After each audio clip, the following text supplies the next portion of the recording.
अस्सलाम वालेकुम दोस्तों, की हाल चाल ने जनाब। तुसी वेखदे पे हो देश पंजाब टीवी ते मैं तुहाडा मेज़बान मुहम्मद अफजल जोरिया। दोस्तों सब तो पहले अपने जनाब चैनल नूं करो सबसक्राइब, बैल आइकन दा बटन दबाओ ताकि साडी लेटेस्ट और बेहतरीन वीडियो तुहाडे तक आसानी पहुँच सके और तुसी वो वीडियो देखो सब तो पहले।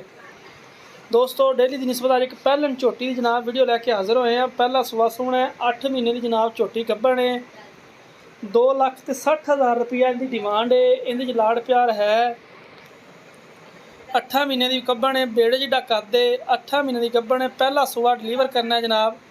माशाल्लाह वधना वुधना चंगियां ने, थण पावर वाला है, वक्के की चंगा, सोहनी नस्ल जात दी झोटी है। बाकी वीरां भरावां दे सामने हैगी है सारी गल, सारी डिटेल जनाब मालकां दे सामने। इंशाअल्लाह देश पंजाब चैनल खूबसूरत और गारंटी वाले जानवर अपने वीरां नूं विखांदा है और अपने वीरां दी डिमांड ते पूरा उतरदा है।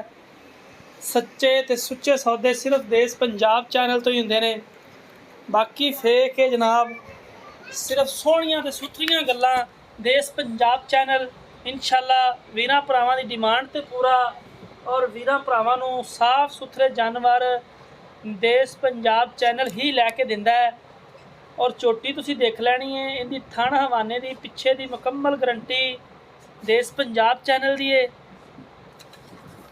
इंशाअल्लाह कोई भी इहदे च कमी नहीं हैगी, कोई कुताही नहीं हैगी।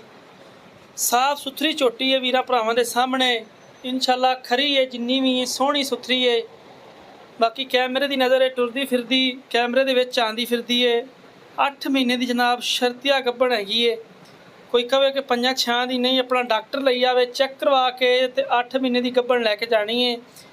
इंशाअल्लाह देश पंजाब चैनल हमेशा कोशिश करता है कि अपने वीरां नूं मकूल जानवर लैके देइए मुनासिब कीमत ते, और इंशाअल्लाह लैके देई दे भी ने। और इवें गल्लां नाल नहीं, राबता नंबर डिस्क्रिप्शन च हुंदा है 0307 351 8578। ये जनाब व्हाट्सएप ते ईमो का नंबर हुंदा है। इस नंबर ते जनाब तुसीं कॉल करनी है अगर तुहानूं झोटी पसंद आए तो। और इंशाअल्लाह जो झोटी ऐन मुकम्मल तैयार हो जाएगी, सूह दा डोडा चक जाएगी।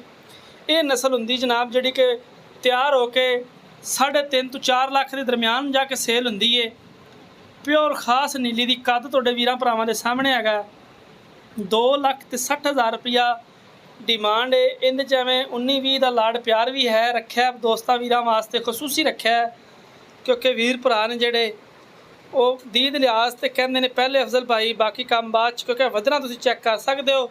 इंशाअल्लाह झोटी जो तैयार होएगी तो अपना आप वहाएगी, जोबन ते आएगी। उम्मीद करांगे कि वीडियो पसंद आएगी। अपने मेज़बान नूं देनी इजाज़त। अल्लाह हाफिज़। पाकिस्तान जिंदाबाद।